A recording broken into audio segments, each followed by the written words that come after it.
இந்த மாந்திரீகத்தில் ஏபல் பில்லி சூனியம் எடுக்கிறது எப்படி?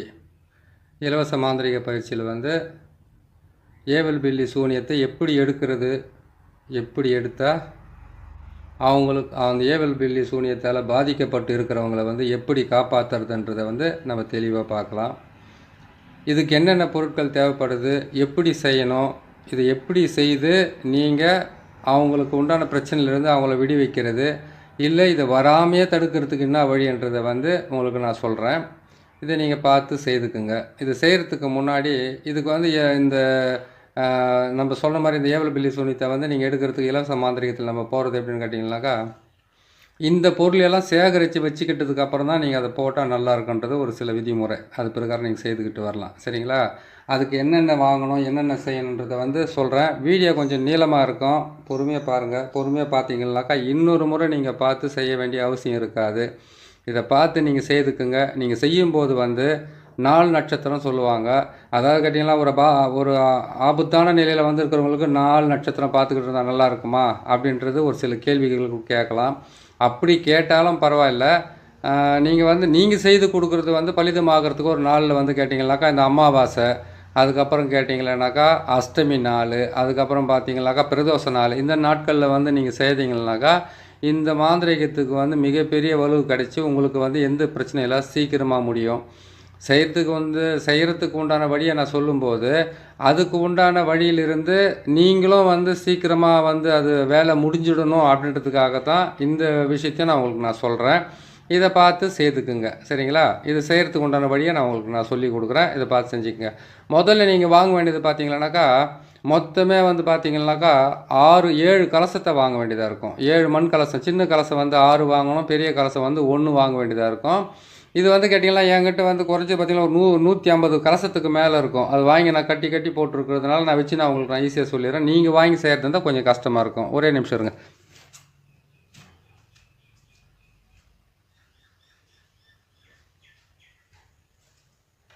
அந்த மாதிரி நீங்கள் என்ன பண்ணுறீங்கன்னு கேட்டிங்கன்னாக்கா முதல்ல நீங்கள் வாங்க வேண்டியது 7 கலசத்தை வாங்குங்க.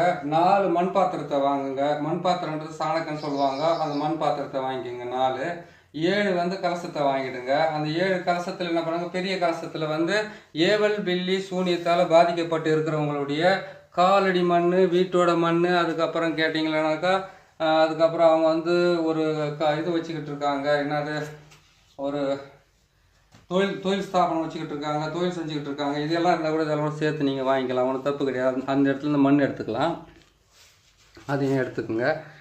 அதுக்கப்புறம் பார்த்தீங்கன்னாக்கா அவங்களுடைய பழைய துணி இருந்தால் வாங்கிக்கோங்க. பழைய துணியோடு சேர்த்து என்ன பண்ணணும், எட்டினுடைய வேறு இல்லை எட்டினுடைய குச்சி கொஞ்சம் எடுத்துக்கோங்க. ஆடு தின்னாம்பாலை, அதுக்கப்புறம் கேட்டிங்கன்னாக்கா சிறிய நங்கை, பெரிய நங்கை, இந்த மிக மிக மிக மிக ரொம்ப கசப்பான பொருட்களை நீங்கள் வாங்கிக்கிட்டீங்கன்னாக்கா அதில் போட்டு நீங்கள் செய்யறதுக்கு உங்களுக்கு நல்லாயிருக்கும். சரிங்களா? அது மட்டும் இல்லை, இந்த ஏவல் பில்லி சூனியத்தை நீங்கள் அவங்களுக்கு எடுத்து அவங்கள குணப்படுத்திட்டீங்கன்னாக்கா இந்த 108 மூலிகைன்னு ஒன்று சொல்லியிருக்கேன். அந்த 108 மூலிகையினுடைய பதிவு இதில் நான் போட்டிருக்கேன். அந்த பதிவு மூலிமா பார்த்து தெரிஞ்சுக்கங்க. ஒவ்வொரு பதிவுலையும் ஒவ்வொன்றும் சொல்லிகிட்டு இருக்க முடியாது. அதனால் இதை நான் தெளிவாக உங்களுக்கு சொல்லிக் கொடுக்குறேன். அந்த பொருட்களை நீங்கள் வாங்கி அந்த வீட்டுக்குள்ளே சாம்பிராணி புகை ஒரு 9 நாள், அதாவது கிட்ட 1 வாரம் போடுறது வழக்கம். அந்த 1 வாரமாக போட சொல்லுங்கள். தீட்டு இல்லாமல் இருந்தாங்கன்னாவே போதுமானது, கரெக்டாக வேலை செஞ்சிடும். சரிங்களா? சரி, இது எப்படி செய்கிறது, எப்படி பண்ணுறதுன்றதை உங்களுக்கு தெளிவாக நாங்கள் உட்காந்துக்கிட்டு சொல்கிறேன். நீங்கள் பார்த்து தெரிஞ்சுக்கங்க.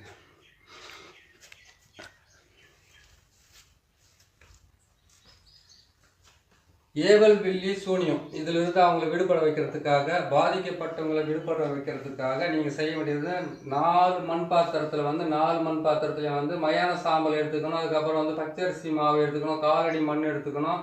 அதுக்கப்புறம் கேட்டிங்கன்னாக்கா முச்சந்தி மண்ணெல்லாம் எடுத்துக்கணும்னு ஒரு பதிவு போட்டிருக்கேன். அந்த பதிவை தான் போடுறேன். அந்த பதிவை நீங்கள் உங்களுக்கு தெரியலன்னாவோ உங்களுக்கு கிடைக்கலன்னாவோ நீங்கள் நம்ம எஸ்ஏ மாந்திரிகத்தில் போய்ட்டு நீங்கள் பார்த்தீங்கன்னாக்கா உங்களுக்கு கண்டிப்பாக கிடைக்கும். 210 வீடியோ இருக்குது, பார்த்தே தெரிஞ்சுக்கலாம். இருந்தாலும் உங்களுக்கு நான் தெளிவாக போட வேண்டியதுடைய கடமை நான் போட்டு உங்களுக்கு கொடுக்குறேன். நான் இதை பாருங்கள். இதில் நான் சொன்ன மாதிரி மயான சாம்பல், 3 வழி முக்கூட்டு வழி மண், அவங்க காலடி மண், வீட்டோட மண், அதுக்கப்புறம் பார்த்தீங்கன்னாக்கா இதுக்கு தேவையான அவங்களுடைய பழைய துணி, வேர்வை துளி பட்ட துணியாக இருக்கணும், அழுக்கு துணியாக தான் இருக்கணும். இதெல்லாம் பல விதிமுறைகள் இருக்குது இல்லை. இதெல்லாம் எடுத்து ஏவல் பில்லி சூனியத்தால் பாதிக்கப்பட்டவங்க நிலைமை எப்படி இருக்குன்னு கேட்டிங்கன்னாக்கா குடும்பத்தில் ஒற்றுமை இருக்காது, பண வருமானம் இருக்காது. பண வருமானம் வந்தாலும் அவங்க கைக்கு பட்ட அடிக்கடிக்கு பார்த்தீங்கன்னா வீட்டில் வந்து ஆடு மாடு கோழி நாய் இதெல்லாம் இருந்துச்சுங்களாக்கா நோய்வாய்ப்பட்டு மரணம் அடைகிறது. அப்படியே அவங்க வீட்டில் வந்து அதாவது ஒரு வாயிலா ஜீவன் இருக்குது வீட்டில் இல்லைன்னாக்கா மனிதர்களை தாக்கத்துக்கு ஆரம்பிக்கும். அடிக்கடிக்கு வண்டி வந்து ஏதாவது பழுதுபடுறது, ஆக்சிடெண்ட் ஆகிறது, ஊரில் இருக்கிறவங்ககிட்ட தேவையில்லாத சண்டைங்க ஆகிறது, வீட்டில் நோய்க்கு படுறது, திடீர் இழப்புகள் ஏற்படுறது, திடீர்னு வந்து ஒரு குடும்பத்தில் வந்து சரிவுகள் ஏற்படுறது, ஆட்கள் வந்து ஒருத்தருக்கு ஒருத்தர் கட்டுப்படாமல் நிற்கிறது, கணவன் மனைவிக்குள்ள ஒற்றுமை இல்லாமல் போகிறது. அதுக்கப்புறம் கேட்டிங்கன்னாக்கா உற்றார் உறவினர்களுக்கு பெரிய பிரச்சனைகள் ஏற்பட்டு கோர்ட்டு கேஸு வழக்கு இதெல்லாம் ஏற்பட்டு அது மூலிமா வந்து ஒருத்தருக்கு ஒருத்தர் பகையாகி இவங்கெல்லாம் வந்து இந்த மாதிரி செய்கிறதுனால இவ்வளோ பெரிய பாதிப்புகள் ஏற்படும். இது வந்து என்ன பண்ண ஏவல் பில்லி சூனியன்றதை வந்து உங்களுக்கு விளக்கமாக சொல்ல பாருங்க. ஏவல் என்பது வந்து துஷ்ட ஆத்மாக்களையோ இல்லை ஒரு வந்து நரபலி மாதிரி ஒன்று கொடுத்துட்டு அதை ஏவி விடுறதுக்கு பேர் தான் ஏவல். ஒரு விஷயம் ஆச்சுங்களா. ஏவல் பில்லின்றது என்ன அர்த்தம்னு கேட்டிங்கன்னாக்கா கருப்பு பூனை, அதாவது கரும்பூனையை வந்து எந்த விதமான முடி வெள்ளையா இல்லாத ஒரு கரும்பூனையோ அந்த பூனையை என்ன பண்ணுவான்னு கேட்டிங்கன்னாக்கா ஒரு கெட்ட நேரத்தில் அதை வந்து பலி கொடுத்து அதனுடைய ரத்தம் அதனுடைய குடல் அதனுடைய சில பொருட்களை வச்சு என்ன பண்ணுவாங்க கேட்டிங்கன்னாக்கா இன்னும் அதனுடைய அந்த உருவத்தை செஞ்சு அந்த உருவத்துக்குள்ளே அந்த அவங்களுடைய உறுப்புகள்னு சொல்லக்கூடிய அவங்க உடலில் இருக்கக்கூடிய சில வகையான பொருட்களை வச்சு அதுக்கு வந்து சுற்றி அந்த பூனையை பலி கொடுத்துட்டு அந்த பூனையை அதோடு சேர்த்து போட்டு புதைச்சாங்கன்னாக்கா அது எப்படி துடிச்சு மரணம் அடையுதோ அந்த மாதிரி மரணம் ஏற்படுறதுக்கு பேர் தான் பில்லி. சரிங்களா. சூனியம் என்பது வந்து கேட்டிங்கன்னாக்கா எந்த விதமான செயல்திறனும் இல்லாமல் அப்படியே வந்து ஸ்தம்பித்து போய் நின்றுட்டு இதெல்லாம் நடக்குமான்னு கூட நினச்சி பார்க்க முடியாத அளவுக்கு துன்பத்தை கொடுத்து அவங்க வாழ்க்கையில் விரக்தி அடைஞ்சு தன்னைத்தானே அழிச்சிக்கிறதுக்காக முயற்சி பண்ணுறதுக்கு பேர் தான் ஏவல் பில்லி சூனியத்தை பிரயோகம் பண்ணுறது. அதாவது கேட்டிங்கன்னாக்கா ஏவல்ன்றது வந்து துஷ்டாத்மாக்களையும் நான் சொன்ன மாதிரி இந்த பொருட்களையும் வச்சு அது பிரயோகம் பண்ணுறது. பில்லின்றது வந்து பூனைகளை வச்சு இது செய்கிறது வேலை. அதுக்கப்புறம் கேட்டிங்கன்னாக்கா சூனியம் என்பது வந்து கேட்டிங்கன்னாக்கா அதாவது கேட்டிங்கன்னாக்கா எந்த விஷயத்தையுமே செய்யவே முடியாத அளவுக்கு அப்படி மீறி செய்துட்டாலும் அது நஷ்டம் தான் வரும். அப்படி மீறி நீங்கள் போயிட்டாலும் அதில் வந்து ஆபத்து தான் வரும். இது எல்லாம் செய்கிறதுக்கு பேர் தான் ஏவல் பில்லி சூனியம். ஏற்கனவே போட்ட தலைப்பில் வந்து இதை நான் உங்களுக்கு விளக்கமாக சொல்லலை. ஏவல் பில்லி சூனியம் இருக்கிறது எப்படின்றத மட்டும் தான் போட்டிருப்பேன். அதுவும் கொஞ்ச நேரம் தான் போட்டிருப்பேன். அதனுடைய விளக்கத்தை நான் வந்து இந்த இலவச மாந்திரிகம் சொல்லக்கூடிய அதாவது கேட்டிங்கன்னாக்கா இலவச அடிப்படை மாந்திரிகம் சொல்லக்கூடிய இதில் வந்து நீங்கள் தெளிவாக தெரிஞ்சுக்கிட்டு செய்தால் தான் கரெக்டாக இருக்கும். புரியுதுங்களா. உங்களுக்கு ஏற்கனவே சொன்ன மாதிரி என்கிட்ட இது 100 கணக்கில் இந்த கலசங்கள் இருக்கிறதுனால வர்றவங்களுக்கெல்லாம் கொடுத்து அனுப்பிச்சிக்கிட்டே இருப்பேன் நான். அதுலேருந்து இந்த கலசத்தை நான் உங்களுக்கு வச்சுருக்கிறேன். நான் 6 கலசம் சின்ன கலசத்தை வாங்கி அந்த 6 கலசத்தில் வந்து 108 மூலிகை சொல்லியிருக்கிறேன். அந்த 108 மூலிகையை வந்து இதுக்குள்ளே போட்டு அவங்க காலடி மண்ணை போட்டு அவங்க வீட்டோட மண்ணை போட்டு அதுக்கப்புறம் அவங்களுடைய அழுக்கு துணி சொல்லக்கூடிய அந்த துணிகளெல்லாம் போட்டு நான் சொன்ன மாதிரி மாவு அந்த மயான சாம்பல் இதெல்லாம் எடுத்து நீங்கள் இந்த பொம்மையாக செய்து இந்த பொம்மையிலேருந்து என்ன பண்ணாங்க அவங்க உச்சந்தலை மேலே வந்து இந்த பொம்மையை வச்சு கற்பூரத்தை போட்டு அந்த பொம்மை மேலே போட்டு கொளுத்தி அவங்களுக்கு 8 முறை சுற்றி கீழே இருக்கணும். புரியுதுங்களா. ஒரு நிமிஷம் தண்ணி குடிச்சிக்கிறேன்.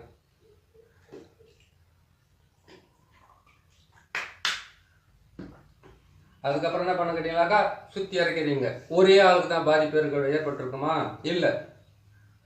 ஒரு மாந்திரிகத்தில் வந்து பாதிப்பு ஏற்படுறது எப்படின்னு கேட்டிங்களானாக்கா ஒரு குடும்பத்தில் என்ன பண்ண கேட்டிங்கனாக்கா எந்த மாந்திரிகராக இருந்தாலும் நேராக போனோன்னு இந்த ஆள் மட்டும் அழியணும்னு செய்ய மாட்டாங்க. அவங்க என்ன பண்ண கேட்டிங்கனாக்கா அவங்களுடைய குலதெய்வத்தையும் கேட்பாங்க.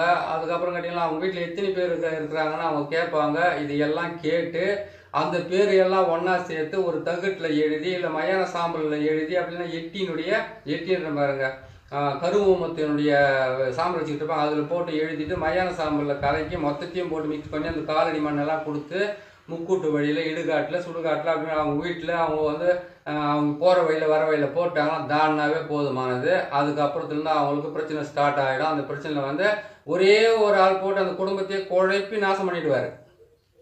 ஒரே ஒரு ஆள் தான் அந்த குடும்ப தலைவனோ குடும்பத்தில் இருக்கக்கூடிய ஏதோ ஒரு விஷயம் எத்தனை விஷயம் இந்த மாதிரி இருக்குதுங்க. ஒரு சாதாரணமாக வந்து பில்லி சூனி ஏவல் பில்லி சூனின்றது வந்து நீங்கள் வந்து ஒரு சர்வசாதாரண எடுத்துன்னு போகக்கூடாது. தேவை எப்படின்னு கேட்டிங்கன்னாக்கா ஒரு தொழிலுக்காக ஏற்பட பிரச்சனைனாக்கா தொழில் வந்து நஷ்டம் ஏற்படுது. அப்போ ஏவல் பில்லி சூனி செய்துட்டு இருப்பாங்களா அப்படின்னு ஒரு டவுட் இருக்குது இல்லையா. அதே மாதிரி இன்னொரு விஷயத்த நீங்கள் கேட்டிங்களானாக்கா வெறும் தொழிலுக்காகவோ ஒரு குடும்பத்தில் ஒரு அழிக்கிறதுக்காகவோ பிரயோகம் பண்ணுற ஒரே ஒரு வேலை கிடையாது. இது எப்படின்னு கேட்டிங்கன்னாக்கா குழந்தைங்க முதல் கொண்டு இருந்து பெரியவங்க வரைக்கும் அதாவது கேட்டிங்கன்னாக்கா தெரிஞ்சவங்க எப்படி செய்வான்னு கேட்டிங்கன்னாக்கா 9 வயசுக்குள்ளே இருக்கிற குழந்தைங்களுக்கு அவங்களுக்கு வந்து எந்த விதமான மாந்திரிகத்தையும் பிரயோகம் பண்ண மாட்டாங்க. அதே மாதிரி கேட்டீங்கன்னாக்கா 65 வயசுக்கு மேலே இருக்கிறவங்க வந்து மாந்திரிகத்தை பிரயோகம் பண்ண மாட்டாங்க, பண்ணக்கூடாது.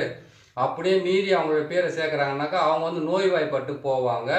அதில் 12 வயசுக்கு மேலே இருந்தால் தவறான உறவுகளோட சேர்க்கையில் போய் சேர்ந்து அந்த குடும்பத்துடைய பேரை கெடுக்க ஆரம்பிப்பாங்க. சரி, அதுவும் இல்லாமல் போகுதுனாக்கா திடீர்னு வீட்டுக்குள்ளே இருக்கிறவங்க பணத்தை காணாமல் போகிறது, தொழிலில் வந்து முடக்கம் ஏற்படுறது, நகைங்க வீட்டில் இருந்து காணாமல் போகிறது, இந்த மாதிரிலாம் ஒருத்தர் ஏவி விடுற அந்த ஏவல் பில்லி சூனியத்தினால குடும்பத்தில் பல குழப்பங்களை உருவாகி ஒற்றுமையாக இருக்கிற குடும்பம் துண்டு துண்டாக பிரிஞ்சு போகும். இதுக்கு பேர் தான் ஏவல் பில்லி சூனியம். அதே மாதிரி கேட்டிங்கன்னாக்கா நல்லாவே பேசிக்கிட்டு இருந்தவங்க திடீர்னு எதிரி ஆவாங்க, நல்லாவே பழகிக்கிட்டு இருந்தவங்க திடீர்னு உங்களுக்கு வந்து பார்த்தீங்கன்னாக்கா அவங்க விரோதியாக மாறுவாங்க. இதுக்கும் ஏவல் பில்லி சூனியம் தான் காரணம். இது அப்படி இல்லைன்னு கேட்டால் தன் வாயாலே கலகத்தை உருவாக்கி, பிரச்சனையை உருவாக்கி, நஷ்டத்தை உருவாக்கி, மனசுக்குள்ளே சிரிக்க வைக்கிறதுக்கு பேர் தான் ஏவல் பில்லி சூனியம். இந்த விளக்கம் போதுமானது. இதுக்கப்புறம் இது செய்ய வேண்டிய வேலையை மட்டும் இப்படி சொல்லிடுறேன். அதே மாதிரி என்ன பண்ணுறேன்னு கேட்டீங்கன்னாக்கா இந்த பொருளை பார்த்துங்க. 12 முட்டை போட்டிருக்கோம். 12 முட்டை, 7 கலசம், ஒரு பெரிய கலசம், 6 சின்ன கலசம், 6 தேங்காயை சுத்தமாக அந்த நாரெல்லாம் எடுத்து சீவிட்டு அதுக்கு மஞ்சள் குங்குமத்தை போட்டு வைக்கணும். அதே மாதிரி பார்த்தீங்கன்னாக்கா எலுமிச்சம்பழத்தை பொறுத்த வரைக்கும் 27 எலுமிச்சம்பழம் எடுத்துக்கணும். நான் இங்கே வச்சிருக்கிறது வந்து 8 எலுமிச்சம்பழம் தான் வச்சிருக்கிறோம். நீங்கள் 27 எலுமிச்சம்பழத்தை எடுத்துக்கலாம். 4 பக்கமும் என்ன பண்ண கேட்டீங்கன்னாக்கா நம்ம சொன்ன அந்த பொருட்களை சேர்த்து நம்ம பாவை செய்கிறீங்களே அந்த பாவையை வந்து கொண்டு வந்து அவங்க தலை மேலே வச்சு நீங்கள் அதை ஏற்றி இறக்குறீங்க. ஒரு ஆளாக இருந்தாலும் நீங்கள் 4 தான் செய்யணும், 4 ஆளாக இருந்தாலும் நீங்கள் 4 தான் செய்யணும், 10 ஆளாக ஒரு குடும்பத்தில் இருந்தாலும் அந்த 4 மண் பாத்திரத்தில் தான் அந்த உருவ பொம்மையை செய்து அவங்க தலை மேலே வச்சு ஏற்றி இறக்கி 8 முறை இறக்கி கீழே வச்சுடுங்க. வச்சதுக்கப்புறம் என்ன பண்ணுங்க கேட்டீங்கன்னாக்கா நல்ல கற்பூரம் வந்து சூடம் சொல்கிறாங்க இல்லையா, அந்த பிள்ளை கற்பூரத்தை வந்து ஒரு 10 பேக்கெட் வாங்கிக்கிங்க. 10 பேக்கெட்டு. இது சொன்னதுக்கு தான் ஒருத்தர் கோபமாக வந்துச்சு. அவங்க கொடுக்குற காசுக்கு வந்து இவ்வளோ பேர் சக்கரத்தை போட்டு செய்துடலாமான்னு சொல்லிட்டு அவர் மனஸ்தாபமாக அவரும் மனசு கஷ்டமாகிடுச்சு, எனக்கும் கஷ்டமாகிடுச்சு. ஏன்னு கேட்டாக்கா இருக்கிறத நம்ம சொல்லிக்கிட்டு வரோம், அதை ஒருத்தருக்கு மனசு பேஜாராக இருக்குது. சரி பரவாயில்ல, இருந்தாலும் நம்மளே தவறாக பேசியிருந்தாலும் மன்னிப்பு கேட்கறதும் தப்பே கிடையாது. சரிங்களா? அது மாதிரி இருக்கும்போது என்ன பண்ணுன்னு கேட்டிங்கன்னாக்கா இந்த மாதிரி வச்சுட்டு அவங்களுடைய தலையெல்லாம் இறக்கி முடிச்சுட்டு என்ன பண்ணுன்னு கேட்டிங்களானாக்கா இந்த முட்டையெல்லாம் கற்பூரத்தை வந்து சொன்னேன் இல்லையா, ஒரு 10 பில்லை கற்பூரம் பாக்கெட் வாங்குங்கன்னு அதை வாங்கிட்டு என்ன பண்ணுங்க அவங்க தலைங்களை சுற்றி, சப்போஸ் ஆளே இல்லை எங்கள் வீட்டில் நான் மட்டும் தான் வருவேன், என் ஒய்ஃப் மட்டும் தான் வருவாங்க, எங்கள் அப்பா அம்மா மட்டும் தான் வருவாங்க, மற்றவங்களாம் ஒற்றுமை இல்லைன்னு கேட்டிங்களாக்கா அவங்களுடைய ஃபோட்டோ கொண்டு வர சொல்லுங்கள். அவங்க ஃபோட்டோவை அவங்க மடி மேலே வச்சுக்கிட்டு அவங்க தலையை சுற்றும் போது அந்த ஃபோட்டோவே சுற்றி வந்து இந்த மண் பாத்திரத்தில் அந்த பாவை மேலே வைக்க சொல்லுங்கள். வச்சு முடிச்சிட்டிங்களா? வச்சு முடிச்சதுக்கப்புறம் என்ன பண்ணிங்கனாக்கா இந்த முட்டை எல்லாமே எடுத்து அதே மாதிரி சுற்றி அது மேலே வச்சுருங்க. அதே மாதிரி எடுத்து தேங்காயெல்லாம் சுற்றி கீழே வச்சுருங்க. இந்த மண் கலசத்தையெல்லாம் சுற்றி வச்சுருங்க. எல்லாம் 8 முறை தான் சுற்றணும். இன்னொரு முறை விளக்கமாக கேட்காதீங்க. ஏன்னு கேட்டிங்கன்னாக்கா ஒரு முறை விளக்கமாக சொன்னாவே கற்பூரம் மாதிரி கப்புன்னு பிடிச்சிக்குங்க. அப்போ தான் உங்களுக்கு ஈஸியாக இருக்கும். ஏன்னு கேட்டிங்கன்னாக்கா இது வந்து இது நதி மாதிரி ஒரு முடிவே இல்லாத ஓடிக்கிட்டே இருக்கும். நம்ம தான் அதை முடிக்கணும். புரியுதுங்களா? அது மாதிரி செஞ்சுக்கோங்க. அதே மாதிரி வந்து நீங்கள் என்ன பண்ணுறீங்க, தாமரை தகடுன்னு சொல்லக்கூடிய தாமரை தகடு அப்படின்னு கேட்டிங்கன்னாக்கா செம்பு தகடு, அந்த தகடு வாங்கிட்டு வந்து நம்ம போகிற சக்கரத்தில் சிவன் சக்கரம் தான் போடுவாங்க ஏவல் பில்லி சூனியத்துக்கு. இதுக்குள்ளே வந்து சிவன் சக்கரத்துக்கு உள்ளே வந்து சக்கரத்தையும் போட்டு இதெல்லாம் அடக்கணும்னு கேட்டிங்கன்னாக்கா 1 மணி நேரம் வந்து பதிவு. ஏற்கனவே உங்களுக்கு சொன்ன மாதிரி தான் சிவன் சக்கரத்தை முக்கோணத்தை உள்ளே போட்டு மேலே வந்து நாற்கோணத்தை போட்டு முடிச்சிடுங்க. இதுதான் சிவன் சக்கரமோ பிரம்மனுடைய சக்கரமோ. அந்த சக்கரத்தை போட்டுட்டு உள்ளே வந்து பார்த்தீங்கன்னாக்கா சி என்ற எழுத்தை மட்டும் போடுங்க. அதுக்கப்புறம் ஓம் என்ற எழுத்தை இதுக்குள்ளே போட்டுக்கலாம். நீங்கள் எங்கன்னா 4 மூலையில் 4 வந்து போட்டுக்கோங்க. இதை மேலே வந்து பார்த்தீங்கன்னா சூலத்தை மட்டும் போட்டுக்கோங்க. உள்ளே இருக்கிற முக்கோணத்துக்கு சூலத்தை போட்டுருங்க. இதுதான் இதுக்குள்ள இருக்காச்சு. நீங்கள் இதை போட்டுட்டீங்க, உள்ளே இருக்கிற சக்கரத்தை மட்டும் போட விட்டீங்களேன்னு சொல்லிட்டு கண்டிப்பாக கேட்க தான் ஏன்னா தெளிவாக நீங்கள் கேட்கறது ஒன்றும் தப்பு கிடையாது, கேட்கலாம். அதுக்கு நான் பதில் சொல்லிவிட்டு உங்களுக்கு 4 பக்கம் சூலத்தை போட்டுட்டீங்க. உள்ளே வந்து நீங்கள் முக்கோணத்தை போட்டுட்டீங்க. முக்கோணத்துக்கும் 3 பக்கம் சூலத்தை போட்டுருங்க. உள்ள சி என்ற எழுத்தை போட்டுருங்க. சி என்ற எழுத்தை போட்டுட்டு என்ன பண்ணிக்கிறீங்கன்னாக்கா அந்த முக்கோணத்தை சுற்றி ஓம் என்ற எழுத்தை போட்டு இந்த பக்கம் ஒரு ஓம், இந்த பக்கம் ஒரு ஓம், இந்த பக்கம் ஒரு ஓம், இந்த பக்கம் ஒரு ஓம் போட்டுருங்க. போட்டிங்களா? இதெல்லாம் செய்து முடிச்சுட்டு உடனே என்ன பண்ணுன்னு கேட்டிங்களானாக்கா அவங்களுக்கு என்ன பண்ணுன்னு கேட்டிங்கன்னா 4 திசையில் 4 பக்கம் பதிக்கணும். ஒவ்வொருத்தருமே வீட்டாண்ட பதிக்க சொல்லுவாங்க. அது அவங்களுடைய விஷயம் வேறு. வீட்டாண்ட பதிக்கிறது நல்லது. ஆனால் வீட்டாண்ட பதிக்கிறது வந்து வெளியில் போனால் நன்மையை கொடுக்காது, வீட்டாண்ட தான் நன்மையை கொடுக்கும். அதனால் நீங்கள் என்ன பண்ணுங்கன்னு கேட்டிங்களானாக்கா நல்லா கேட்டுக்குங்க. இந்த 4 மண் பாத்திரத்தில் செய்த உருவ பொம்மையை வந்து 4 திசையில் புதைச்சிடுங்க. எப்படி கேட்டிங்கனாக்கா கிழக்கு, மேற்கு, வடக்கு, தெற்கு 4 பக்கம் புதைச்சிட்டிங்களா? எது புதைக்கிறீங்க? மண் பாத்திரத்தில் இருக்கிறத வந்து முட்டையெல்லாம் போட்டு அதிலே கற்பூரம் போட்டு எரிக்கணும். எரிச்சதுக்கப்புறம் தான் புதைக்கணும். புதைக்கிறது, உடைக்கிறது, எரிக்கிறது, ஜலத்தில் கலக்கிறது, இது 4த்தையுமே செய்கிறது தான் இந்த வேலையை. 4 பக்கம் 4 பேர் நீங்கள் புதைக்கலாம், இந்த முட்டைகளை எரிக்கலாம், அதுக்கப்புறம் வந்து இது உடைக்கலாம். இது எல்லாமே செய்யறதுக்கு இந்த வேலைங்க இருக்குது. இதுலேயே உங்களுக்கு நான் கலந்து சொல்லி விடுறேன். இதை 4 பக்கம் 4 முட்டைகளை போட்டு எரிச்சிட்டு, அதாவது நீங்கள் இருக்கிற வீட்டிலேருந்து 1 கிலோமீட்டர் வரைக்கும் தாராளமாக போய் புதைக்கலாம். எந்த பிரச்சனையும் இல்லை, எல்லாம் நல்லபடியாக நடத்துக்க ஆரம்பிக்கும். சரிங்களா? நீங்கள் 4 பக்கம் பதிச்சிட்டீங்க, கிழக்கு மேற்கு. இதுக்கு ஒரு கேள்வி கேட்காதீங்க. கிழக்கு மேற்குன்னாக்கா நேராக பதிக்கணுமா, சைடாக பதிக்கணுமா, அதெல்லாம் கேட்கக்கூடாது. ஏன்னு கேட்டீங்கன்னாக்கா நேராகவே பதிச்சிங்க. உங்கள் வீட்டிலேருந்து கணக்கு போட்டுக்குங்க. கிழக்கு, அதுக்கப்புறம் மேற்கு, அதுக்கப்புறம் வடக்கு, அதுக்கப்புறம் தெற்கு. எங்களுக்கு தெற்கு பக்கம் போகிறதுக்கு மட்டும் ஒரு வழி மட்டும் வந்து கேட்டிங்கனாக்கா பொடிப்பாதையாக இருக்குது, கோணையாக இருக்குது. நல்லா மனசுக்குள்ள கஷ்டப்படாதீங்க, நேராகவே பதிக்கலாம். செஞ்சிட்டிங்களா? அதே மாதிரி இதே சக்கரத்தை போட்டு அந்த குடும்பத்தினுடைய பேருங்களை எழுதுறீங்க இல்லையா, அந்த பேருங்களை எழுதிட்டீங்கன்னாக்கா அதுக்கு வந்து வீட்டுக்கு அஷ்டபந்தனமாக கொடுத்தோம்னா ஒரு சின்ன டப்பாலே ஒரு மண் பாத்திரத்தில் இப்போ கலசத்தில் போட்டு வீட்டுக்கு கொடுத்துருங்க, வீட்டில் வச்சுக்கிட்டோம்.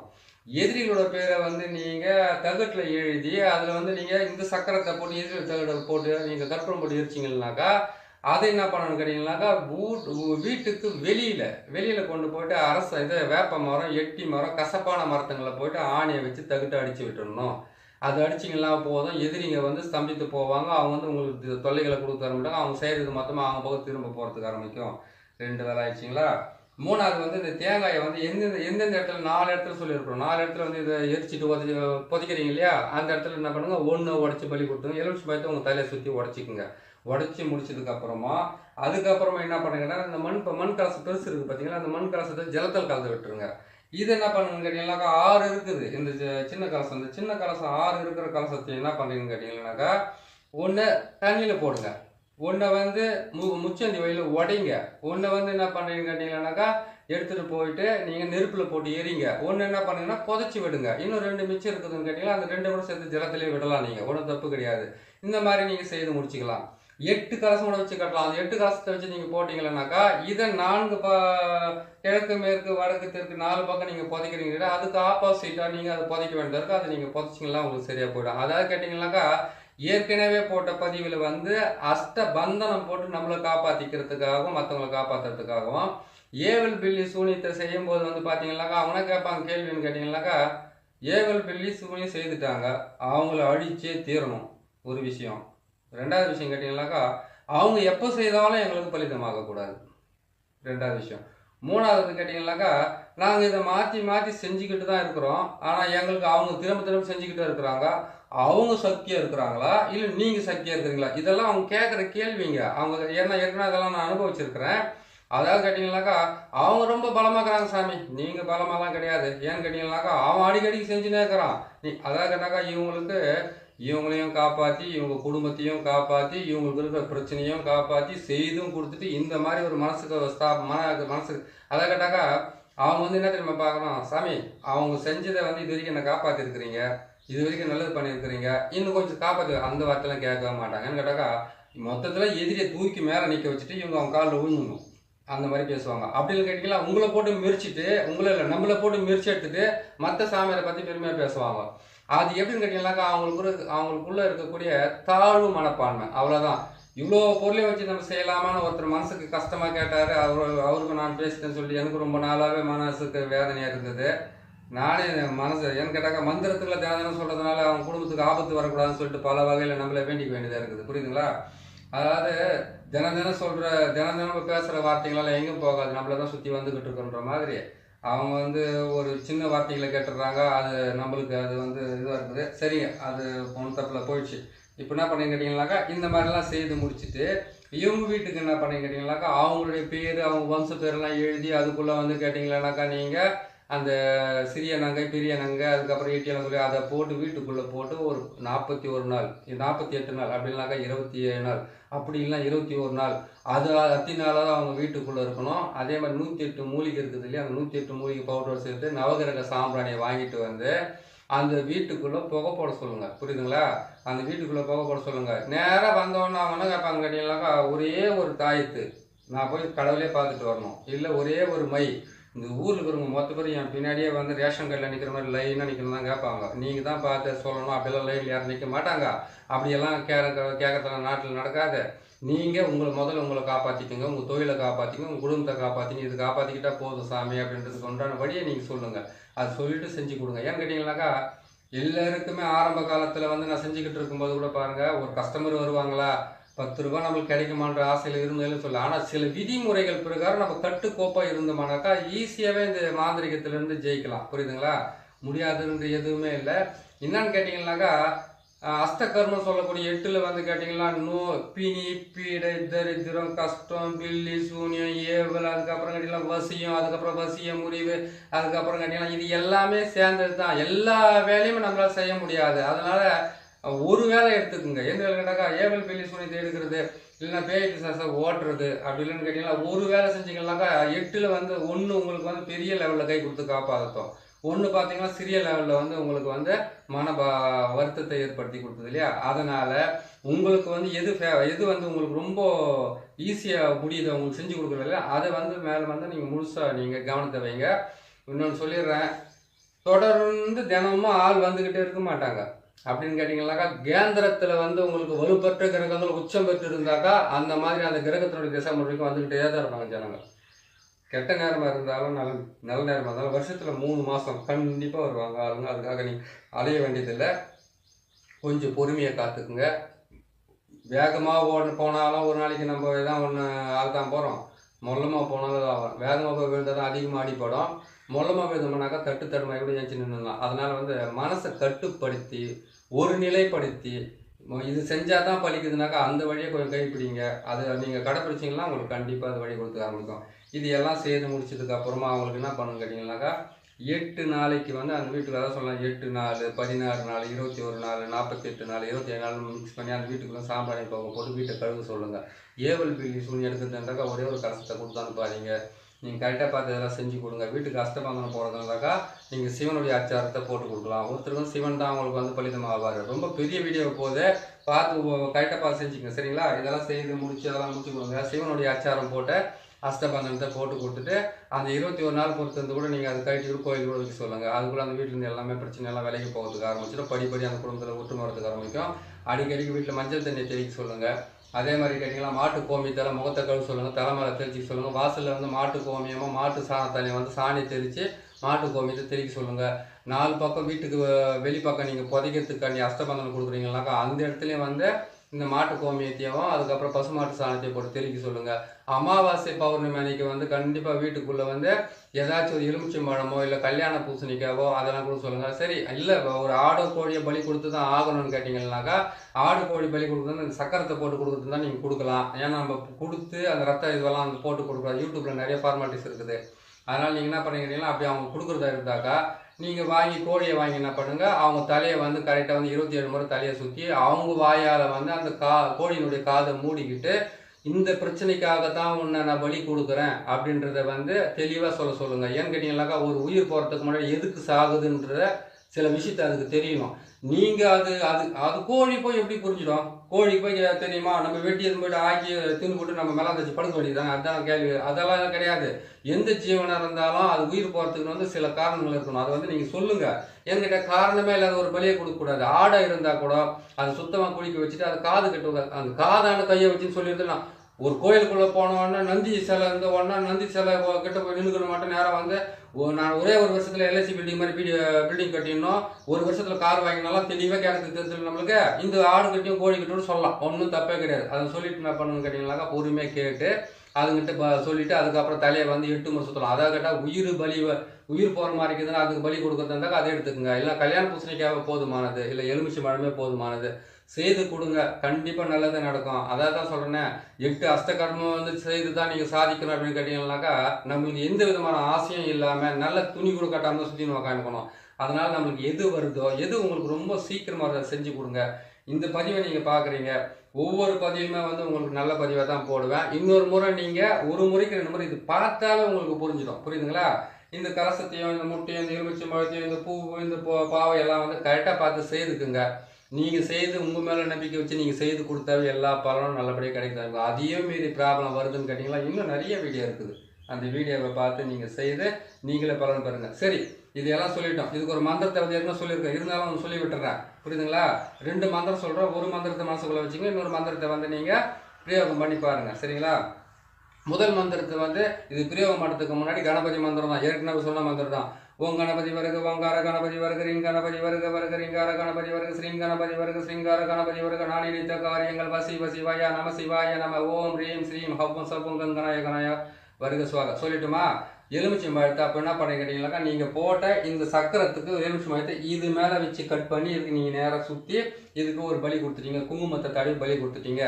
இன்னொரு மந்திரத்தையும் சொல்லணும். என்ன மந்திரம்? ஓம் பகலமுகி மாய பூஜ்யமான சகல தேவதை மாமா சத்ரு பிரேரதை தேவதாக்கு பந்தத் முக்த பந்தா குரு குரு சுவாக வங்சிங் உச்சடயா உச்சடயா இந்த மந்திரத்தை சொல்லிட்டீங்க. இந்த மந்திரத்தை சொன்ன உடனே நீங்கள் செய்துறீங்க பாருங்க பாவை, அந்த பாவைக்கு வந்து நீங்கள் பலி கொடுத்ததுக்கு அப்புறம் தான் நீங்கள் இதை பிரயோகமே பண்ணணும். சரிங்களா? சரி, அடுத்தது வந்துட்டு என்ன சொல்கிறீங்க கேட்டிங்கன்னாக்கா, இது ஏவில் விடுறீங்களா ஏவில் முறிக்கிறீங்களா? ஏவில் முறிக்கிறதுனாக்கா மகாமாய மந்திரத்தை தான் சொல்ல வேண்டியதாக இருக்கும். ஏன்னு கேட்டிங்கன்னாக்கா, சரி ஏவில் முறிக்கிறதுக்கு எதுக்கு மகாமாய மந்திரம்னு கேட்டிங்கன்னாக்கா, மகாமாய மந்திரன்றது வந்து இதனுடைய அர்த்தம் வந்து இன்னும் பெரிய லெவலில் சொல்ல வேண்டியதாக இருக்கும். அவள் நான் சொல்கிறதுக்கு டைமிங்கில் சொல்லிடுங்க கேட்டுங்க. எந்த ஆணோ ஆடோ மாடோ கோழியோ இல்லை எந்த ஜீவனாக இருந்தாலும் பெண் மூலியமாக தான் அது பூமிக்குள்ளே வெளியில் வருது. பூமிக்குள்ளே வந்து அது வந்து உலகத்தை ஆளுதோ இல்லை இந்த பூமி அதை ஆளுதோன்றது வந்து அடுத்த கட்டத்தில் இருந்தாலும் ஒரு பெண் இல்லாமல் ஒரு குழந்தை பிறக்க போகிறதில்ல இந்த உலகத்தில். இன்னும் ஒரு குடும்பத்துக்கு வாரிசு கிடைக்க போகிறதில்ல, சந்ததியினுடைய பிராப்தி கிடைக்க போகிறதில்ல. எது வந்தாலும் அந்த பெண்ணை வச்சு தான் மாந்திரிகத்தை பிரயோகம் பண்ணணும். அதனால தான் சிவன் சக்திக்கு சொல்லியிருக்கிறாரு. சிவன் செய்யலை, சக்திக்கு சொல்லி தான் இருக்கிறாரு. அடிய பார்வதி மக்களுக்காக வந்து அதை கேட்டீங்கன்னாக்கா வழி தெரியா மக்களுக்கு, பாமர மக்களுக்காக வந்து வழி தெரியாமல் இருக்கிறவங்களுக்கு வந்து இதையெல்லாம் சிவன் சொல்லியிருக்கிறாருன்னு சொன்னேன். சிவன் சொன்னதை நான் கேட்டேன், நான் கண்ணால் பார்த்து நான் சொல்லலை. புரியுதுங்களா? அவர் சொல்லியிருக்கிறாரு, அது மூலியமாக நானும் பார்த்து கேட்டிருக்கிறேன், மற்றவங்க சொன்னதை கேட்டிருக்கிறேன். அதுதான் உங்களுக்கு நான் சொல்கிறேன். ஏன்னு கேட்டிங்கன்னாக்கா, எதிர்மனை கேள்வின்றது நிறைய பேர் கேட்கறதுக்கு ஆரம்பிச்சுருவாங்க. நான் தான் சொல்லி விட்டுறேன். அதனால் நீங்கள் என்ன பண்ணுறீங்கன்னு கேட்டிங்கன்னாக்கா, இந்த நம்ம மகமாய் மந்திரத்தை நான் சொல்லும்போது அந்த மந்திரத்தை வந்து இதுக்கு சொல்லி நீங்கள் பிரயோகப்படுத்தலாம். புரியுதுங்களா? அதை செஞ்சுங்க. மகமாய் மந்திரத்தை சொல்லுறேன். ஓம் மாயி மகாமாயி மாசான காளி உத்தம கிருபாகரி உதிரப்பினம் என்னும் உச்சிஸ்த சண்டாடி எதிரியின் உடலும் உயிரும் ஓசாக உரி உரி மரி மரி மசி மசி சிச்சி மணிமந்திர விஸ்வரூபி ஓங்காரி திருசூலி ஐயம் கிளியும் சப்பம் ஸ்ரீம் ரீம் என்று ஓடிவன் 5 பஞ்ச போதத்தையும் அடக்கி குடலை பிடிங்குவா பதைக்க பதைக்க துடிக்க துடிக்க ஒரு நொடிக்குள்ள ஆகார ஊகார மகர நகர சிகர என்ற இந்த 5 வச்சு குத்தி மாறி இழுத்து கொண்டு ஓடிவா. அப்படி கொள்ளாதே இருந்தால் கோடி ரிஷிகளை கொண்ட கொடும் பாவியாவாய். மங் மங் மங் மங் எங் எங் நங் நங். இதுதான் என்னுடைய மந்திரத்தை. இந்த மந்திரத்தை சொல்லி நின்றீங்கன்னாவே உங்களுக்கு எதிரிங்களே வரமாட்டாங்க. இவ்வளோ சிறு பண்ண அவசியமாக இருக்காது. நான் சொல்கிறது எங்கேருந்து கேட்க போகிறீங்க? நான் சொல்கிறது வந்து இன்னைக்கு கேட்கறதுக்கு மட்டும் தான் உங்களுக்கு அது நல்லா இருக்கும். மறுநாளைக்கு இதை விட நல்ல மந்திரமாக இருந்தாக்கா அந்த மந்திரம் நல்லா இருக்குதுன்னு ஓடுறாங்க தானே எல்லாமே. பாருங்கள், நல்லதை செய்யுங்க, நல்லதை செய்து கொடுங்க, நல்லதை அனுபவிங்க. நான் போகிற சேனல் உங்களுக்கு பிடிச்சிருக்குன்னு நினைக்கிறேன். பிடிச்சிருந்தாக்கா அதை சப்ஸ்கிரைப் பண்ணுங்கள், லைக் பண்ணுங்கள், ஷேர் பண்ணுங்கள். இதையெல்லாம் பார்த்து மக்களுக்கு வந்து நல்லபடியாக செய்து கொடுங்க. நீங்களும் செய்து உங்களை காப்பாற்றிக்குங்க. இன்னொரு நல்ல பதிவில் உங்களை நான் சந்திக்கிறேன். நன்றி, வணக்கம்.